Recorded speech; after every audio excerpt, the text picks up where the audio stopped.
Okay, and then for our final session of today, we have Fons Dewulf presenting his oral history project. Thank you, Sander.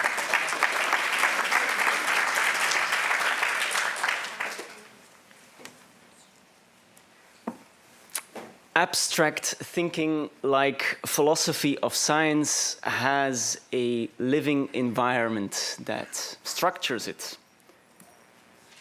But that living environment is extremely fragile.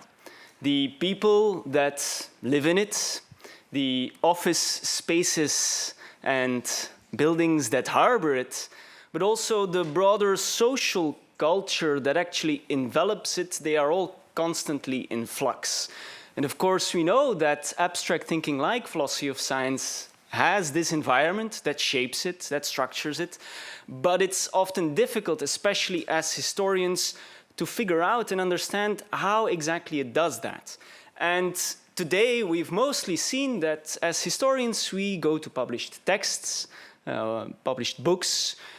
Occasionally, we also try to go to archives and figure out institutional background, but for most of the time, up until now, historians of philosophy and also historians of philosophy of science have not used one source of evidence that's actually crucial to understand this, and that is living memory. The living memory of the people who actually were part of philosophy of science in the past. And today I would like to present the first systematic project in oral history of philosophy, and specifically oral history of philosophy of science. Now, this project was made possible at Tilburg University under a much larger project called the Exiled Empiricist Project, headed by Sander. And in this project, I'm no longer part of Tilburg University now, but over the past 2 years, we've investigated how the logical empiricists, like for instance the young Karl Hempel, how they migrated to the United States and how they were able to become so successful. Now, part of this story is not only how the logical empiricists themselves got to be so successful and how they founded basically analytic philosophy of science in the United States of America. But it's also important to understand how they were received in the United States and how logical empiricism and philosophy of science in the 50s and the 60s was conveyed to the new generation of students. And here you see a picture of the Center of Philosophy of Science at Pittsburgh. And Hempel is the old guy sitting on the left in the sofa. There he's sort of the grandfather of American philosophy of science, surrounded by a lot of people who actually grew up in the 50s and the 60s, basically doing kind of Hempelian philosophy of science. Now, if we want to understand the context in which these people received, these scholars received logical empiricism and how they responded to their conception of logical empiricism, then it's important to interview them and get to how their career started.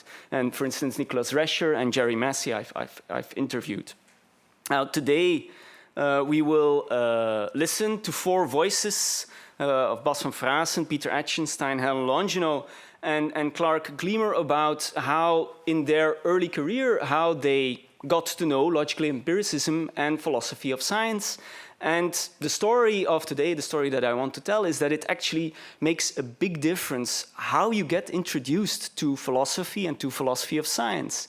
The living culture in which you are introduced to being and doing a philosophy does matter. Teachers do matter at universities. And let's first listen to Clark Gleamer, definitely the most lively interview of the bunch. Now, Gleamer identifies himself, of course, as most of you probably know, as someone working within the tradition of Hans Reichenbach. And this is no coincidence, because the first philosophy teacher that he has is Cynthia Schuster at the University of Montana, who is a Reichenbach student. And his second most important philosophy teacher at the University of Indiana Bloomington is Wesley Salmon, who is also a Reichenbach student. And this is what Gleamer has to say about how he was introduced to logical empiricism under Wesley Salmon. we learned Reichenbach's theory of probability and no other. We learned Reichenbach's philosophy of physics and Grunbaum's addenda. Yes? We learned Hempelian explanation. We read a little bit of Feigl. I mean, we basically read the American logical empiricists at Indiana in the 60s.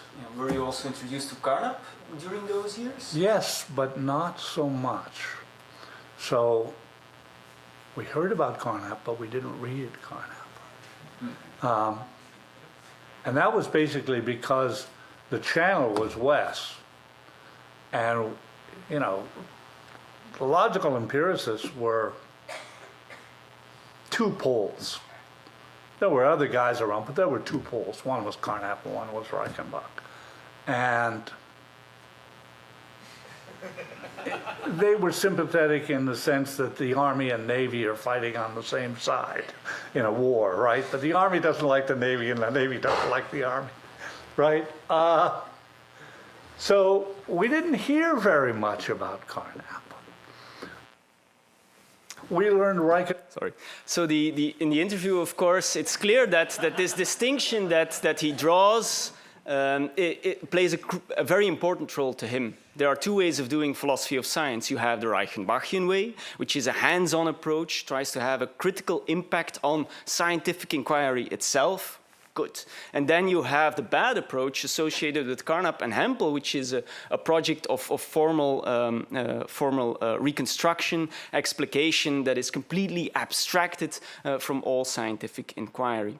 Now, the point is, of course, not that we should take Gleamer's short history of logical empiricism for granted. The point is that this is how he was introduced to logical empiricism, and that this shaped his career and his take on what philosophy of science should be. And you find, of course, similar stories for all the people that I've interviewed. So far, I've interviewed 13 scholars trained in the 50s and the 60s. So for the 50s, Michael Scriven, Noam Chomsky, Howard Stein, Nicholas Rescher, Jerry Massey, Peter Achenstein, and in the 60s, Brian Skirms, Clark Gleamer, Paul Teller, Peter Asquith, Bas van Fraassen, Helle Longino, and Paul Roth. Now, interviewing these people, it takes a lot of time in getting the schedule up. Actually, I try to do the interviews over multiple days. You have to prepare all the interviews, you have to read their work. So it takes a lot of time, and that's why, and also a lot of money, why over the period of 2 years, I've only managed to interview these 13 people so far. Basically, I started focusing for my initial interviews on scholars trained in the 50s and the 60s. And I think 50s and 60s are very crucial for history of philosophy of science, but also history of philosophy. Why? Because in America, there is this idea suddenly in the 50s that there is analytic philosophy of science. And a lot of the interviewees were either part of this movement creating an identity of analytic philosophy, or they were introduced right in the years when this identity was first established. You also have, of course, the idea of a continental style of philosophy that is both dangerous and confused, a theme that is also very dominant throughout a lot of the interviews. During these years, the project of a scientific philosophy is also abandoned. So this is how Carnap and Reichenbach think about what they are doing. They are doing scientific philosophy. But in the 50s and the 60s, people start to identify as philosophers of science, doing work in philosophy of science, and the interviewees were part of this development. And of course, crucially, and this has been a topic just now as well, and throughout today, you have alternative ways of studying science, like the history of science and the sociology of science. And in the 50s and the 60s, for the first time, philosophers have to sort of find a way to relate to these alternative ways of approaching the study of science. Sometimes they try to collaborate, sometimes it is incredible institutional and both intellectual tension. But interestingly, this is also the period where there's an immense growth in higher education in the United States, and this really changes the way a philosophy department is run. And a lot of these people were part of changes, major changes in academic policy in the post-war period in the United States. And also, crucially, there is a growing awareness of discrimination and issues of diversity in higher education, especially in the late 60s, exactly when a lot of the people that I'm interviewing are introduced to philosophy for the first time. Now, crucially, published texts, they don't cover these kinds of developments. If you want to learn about these developments, the best way to do it is to actually interview people who lived through these times. Now, my motivation for starting this project are threefold. So first of all, I think 50s and 60s, they're just from a historical point of view, a critical period for philosophy of science. And if we want any oral recollection of this period, like there's no time to lose. A lot of the scholars, of course, who were trained in the 50s, they've already passed away, also for the 1960s. So there's really no reason to delay. Now, a second motivation that I have, and I'll talk about this in a minute, is I think we can use this project as a stepping stone for a much more sustained effort at collecting oral history of philosophy of science. So I've created a sort of a methodology that I think can be applied by other people as well in doing these kinds of oral history interviews. A last reason, the motivation I think why this is very important is that these interviews are not only valuable from a historical point of view, they're also valuable for philosophers of science. Why? Because a lot of these interviews have interviewees, the scholars that I've interviewed, they have shaped philosophy of science in the second half of the 20th century. The work we do is the result of their efforts, their collective efforts. And in reflecting on how they got there, we are also at the same time, of course, also reflecting on what we are doing and what kind of work we should foster or not foster. And I think these interviews are really interesting for contemporary philosophers of science as well. And I think a sustained effort in that sense would also be very important.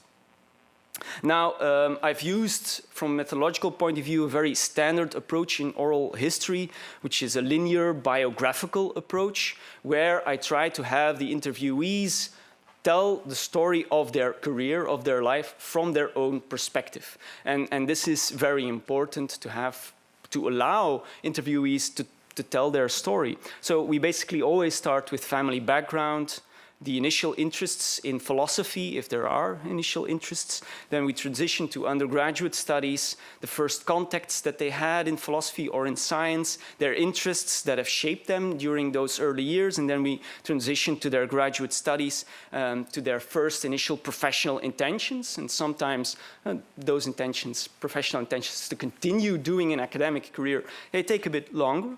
And then we go on to their early career and later career, and talk about their intellectual but also institutional development. Now, as I have said, I want the interviewees to tell their story, but at the same time, I am, of course, also interested in very specific things. And in preparing the questionnaire, I use 8 topics, basically, to think about in advance what I want to ask the interviewees. And these topics, they're divided between intellectual topics on the one hand and social topics on the other. And this ensures that the interviews are interesting not only for philosophers or historians, but also for sociologists of academia. So the intellectual topics that we discuss are, of course, goals and methods of philosophical inquiry. The goals and methods that they were introduced to in the 50s and the 60s, and how their views on this changed throughout their career. The relation of philosophy to science, of course, a very crucial relationship for philosophers of science. And sometimes we see, or we learn that this was very difficult to create such a relation, or sometimes it was easier. The relation of philosophy to society is another interesting topic. Did they want to have sort of a social impact with their philosophy or not? Was this how were they introduced to this question. And then also the relation of philosophy of science to the history and sociology of science. And again, a lot of the interviewees, they were introduced to the institutional or thrown into the institutional tensions between all these different fields. And it's interesting to learn their perspectives. How was an HPS department actually run in the 60s? Then on the social side, we always discuss gender, race, and underrepresentation in philosophy. Now, this topic is easier with some than with others. The institutional infrastructure is also a major part of the interviews, because on the departmental level, but also on the professional level, for instance, at the level of the PSA, a lot of these interviewees played a crucial role. Then the training of students, what kind of intellectual virtues were the interviewees introduced to in their early years, and what kind of intellectual virtues did the interviewees want to convey to their students? Did this change throughout their career or not? And then communication styles in philosophy, not an easy subject to address, but it is interesting to learn how these scholars have changed the way they do philosophy, they give how they give talks, how they find interactions with others. So these are the 8 themes or topics that I used to structure my questionnaire. Now, in interpreting the interviews, there is an important caveat, of course, to make, and that is that as a historian, we think of ourselves as we use the material remains of the past, and we use those remains to construct a historical narrative. And in my case, it's very clear that I'm not using material remains of the past. I am creating the material remains of the past. I'm not, or in this case, it's very clear that the historian is not the receiver of the past. We're creating it. But I'm not the only one who's creating it. The interviewee, of course, the scholar, is also creating those remains of the past while we're doing the interview. And in that process, of course, the philosophers themselves also have historical narratives about the discipline that they're using to tell their story. And sometimes it's my job as interviewer to push back a little bit on those standard narratives that they're using. And of course, also there is institutional and intellectual heritage that they're trying to protect, or that they're trying to promote. And they know that at some point these interviews will be read, of course, so it's not neutral. And then there are a huge amount of contingencies that play a role in the construction of these kinds of interviews. How are they feeling on the day of the interview? Very important. Okay, so let's continue. Let's continue with Bas van Fraassen. Let's go to Bas van Fraassen, who did a BA at the University of Alberta in philosophy. And interestingly, Van Fraassen only had a logic course. That was basically the most important course that he had with Karl Lambert. He never had a course in philosophy of science in his BA. And the Alberta department was a pluralistic department. So he was introduced to logic and to Heidegger and Sartre at Alberta. But how did Van Fraassen get interested in logical empiricism? Well, basically purely on his own. He started reading philosophy of space-time because he was working in the library and he found a book. And he said after reading it, it became his Bible. And this also implied that Van Fraassen was able to have a very distinct sort of interpretation of what logical empiricism is about, and specifically how he thinks and thought already in the 60s, how logical empiricism is actually, and the philosophy of science that the logical empiricists promote, that it's close to the history of philosophy and the history of science. And I asked about this. When I was an undergraduate, after I read the philosophy of time and space, I got this book of essays by Reichenbach that his wife edited, and the one that I was most taken by was the one about Leibniz's development of theory of space and time. It's history, right? It's history, and so then I went and got. This was still in Alberta, I think. Yeah, I was still in Alberta. I went to the library and I found Couturat's collection of Leibniz's unpublished works. And so I was reading in that because of Reichenbach. You know, he had pointed me to it, right? So I think that for me, the connection between the philosophy of science and the history of philosophy was always very intimate. And this connection between philosophy of science and history of science and history of philosophy, that he makes this connection in the context of logical empiricism, it's quite unique. No, it's not. Okay. I think in the interest of time, I'll skip Peter Achenstein, but the most important thing that you need to know here is that Achenstein, again, didn't have a course in philosophy of science at Harvard. He got a course by Hempel on the logic of probability, and then started doing ordinary language philosophy at Oxford with Austin, and this really shaped how he approached philosophy of science when he went to Johns Hopkins. Philosophy of science became closely related to the analysis of language, and you see this in the interview that I had with one of Achenstein's students, first students, namely Helen Longino. Helen Longino, again, didn't have a course in philosophy of science before her graduate school. She had a training in analysis of language, really as an analytic philosopher of language, both at Radcliffe and at the University of Sussex. And then she comes to graduate school at Johns Hopkins, and this is what she says about that. Yes, so I took courses with Achenstein. I think the first one I took might have been a philosophy of language. He was doing something on concepts. Anyway, I impressed him, and a fellowship became available. They gave me some money for my first year, but then a fellowship became available in my second year, and he asked if I was interested in philosophy of science, and I had been exposed to it enough in the class I was taking from him that I thought, yeah, I mean, this is interesting. You know, philosophy of science then was kind of pretty detached from science. It was kind of logic applied to scientific ideas, what were taken to be scientific ideas. So,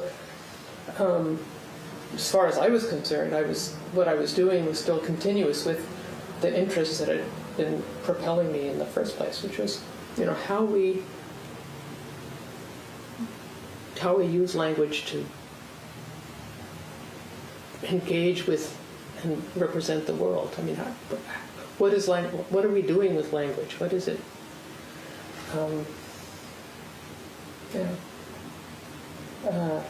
So this was just, as far as I was concerned, a particular domain in which that question could be addressed. Yes. So we've seen basically that the image of logical empiricism was not uniform in the United States. Mediation through Reichenbach students, Salmon and Schuster, get you an image of logical empiricism as an attempt to have a critical impact on the sciences. That's Kliemer. Mediation through Quine, Hempel, and Austin in the tradition of Achenstein gets you an image of logical empiricism as an attempt at formal reconstruction of scientific language, really abstract from the sciences. And then you get a very quirky idea by Bas van Vaassen that logical empiricism is an attempt to offer an interpretation of science in the face of its history. So the context in which philosophy happens really matters. Now, before I conclude, I want to go back to this picture. Maybe you've already noticed, but all the professors here, they're all men. And it's interesting to see how the transition and the introduction of women in academia really had an effect on philosophy of science. And the most interesting interview in that respect is, of course, the one with Helen Longino, who, again, was trained as a very analytic philosopher, really philosopher of language, but when she got to UC San Diego, she became involved in the Women's Liberation Front, and this group suddenly asked her a question to teach a course. So this was one of those student-initiated classes, faculty were invited to speak about subjects. And I was asked to speak about, I don't know, women in science, gender in science, something like that. And I thought, well, I don't know anything about this. So I did some reading, and I found some interesting work by feminists who were criticizing standard biological representations of gender and gender relations. Some anthropological work as well. So some work had started to come out in the late 60s, early 70s. And so that got me intrigued. It got me intrigued partly because you could see in the kind of the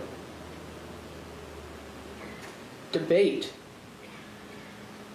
Debate's not quite the right word, but in the intellectual conflict that these feminist critics of mainstream biological science set up, you could see a place where the work I was doing on evidence and background assumptions and so forth could really be put to work. The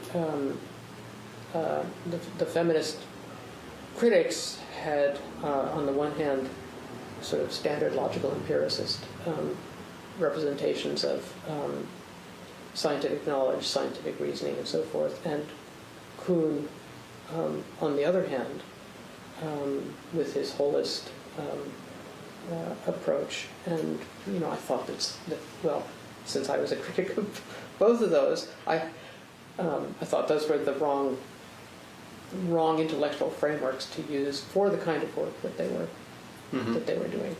So that's how I got into it.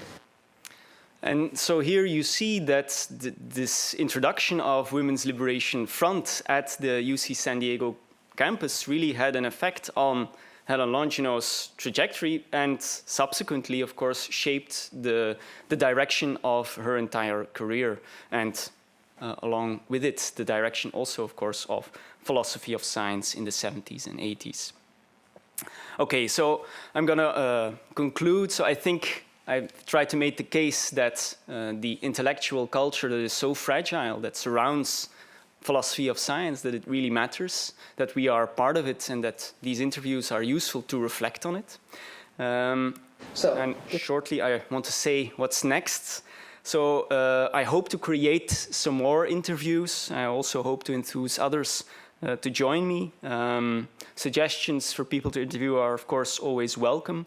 Soon I will be transferring the full transcripts, audio and video material to the archives of scientific philosophy at the University of Pittsburgh. Jason is sitting there, the archivist responsible. So they have been very generous in wanting to conserve this material. It's not always easy, and it's crucially important, of course, that this material is conserved, that it doesn't remain on my hard drive or on my cloud, and crucially that it will be open for everyone to read the transcripts at the archives. And then questions of distribution, these have still to be fully decided. I'm thinking of making edited versions, annotated versions, also shortened versions of the full transcripts ready for publication. And of course, we still need to figure out exactly how we will make the original transcripts and the material available in Pittsburgh. But I hope once it is available that you'll be interested to read them. Thank you for your attention.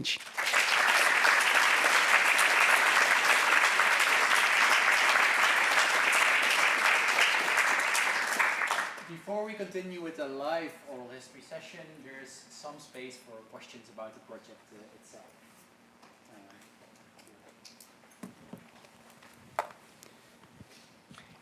First of all, thank you very much for doing this. This is great and long overdue.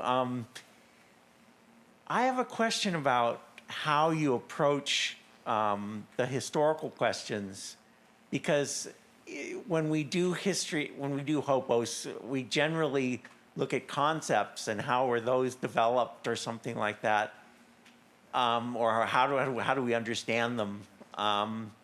And it seems to me you're getting very different information from this, not only the social, but the developmental story within the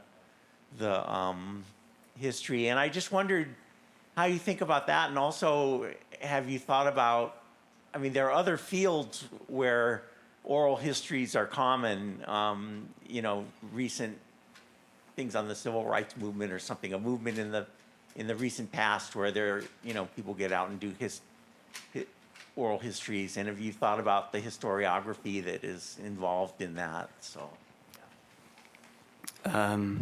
So, I think doing these interviews is difficult, and I mean, I'm trained as a philosopher and not as a historian. I'm used to archive research. I think I can do it pretty well. This was really new to me, and there are definitely a lot of sort of beginners' mistakes. But at the same time, it's also oral history. The discipline oral history, or the field of oral history, is largely focused on social history. And intellectual history is very different from social history. And I haven't found a lot of sources on other major projects in oral intellectual history. And one of the major challenges, I think, here is that you, of course, have professors and not just ordinary people. These are academics who know that I am an academic. They are doing their work. They have interests in their work. They have interests in my work. They know that you are. So they know that we're all gonna read these interviews, and so this creates a lot of sort of tension. As an interviewer, you have to sort of try to remove that. That's the first basic layer, and then it's important for me to show that I know what they're about. And again, that's difficult because I'll give the example of Brian Skirms. I mean, I'm not that well versed in formal philosophy, and I can read his work, but when he starts discussing it on a high level, I mean, I can't follow him. And of course, he immediately notices that. So then, yeah, sure. So then, all right. So then. So the first 3 hours with him were difficult, and then on the second day you have to figure out. Okay, I said okay, but I want a second day. He didn't. He wasn't so keen on that second day, but we tried, and then I have to adjust my strategy as well, of course. So, and in that sense. It's good that it's one person doing these interviews because I know a lot about the 50s and the 60s and the context. I know a lot about all the scholars at the various departments, and I have that background, and that's important. But at the same time, it would be good for other people to also step in who have more topical expertise. But it's difficult because you need the historical expertise as well. If you can't, so you have to prepare, for instance, names of their colleagues. But how do you do that? Figuring out who were the colleagues at, for instance, MIT between 1956 and 1960. So it creates, difficulties. Hello. Thank you for your talk. I was wondering if you could say a little bit more about how you plan to archive or record the methodologies that you're using for the creation of this data that you're hoping to leave, and kind of what that process is and what you're thinking about to include or exclude. So there is a methodological paper about why I choose these topics, how the kinds of questions that I use to introduce these topics in the questionnaire. I'll plan to write for every interview a short metadata comment on the conditions in which the interviews were taken. That's basically the plan.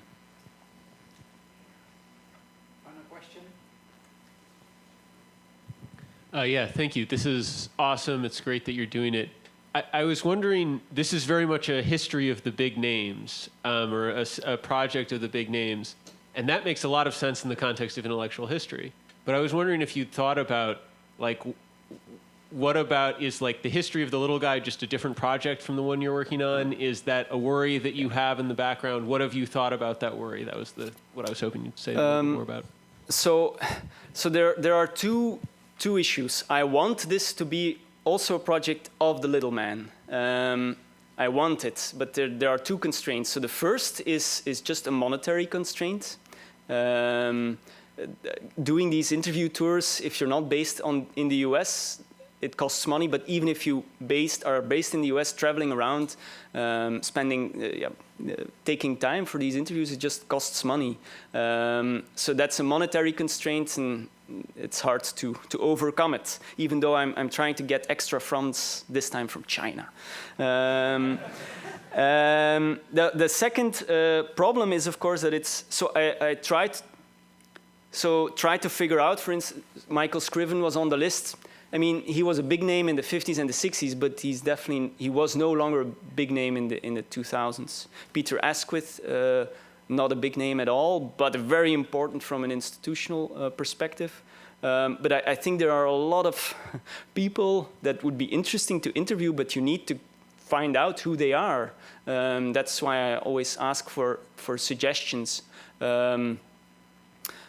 Yes, but what would be very interesting is also to find students who got their training in HPS departments in the 60s but dropped out. Even though probably there weren't that many.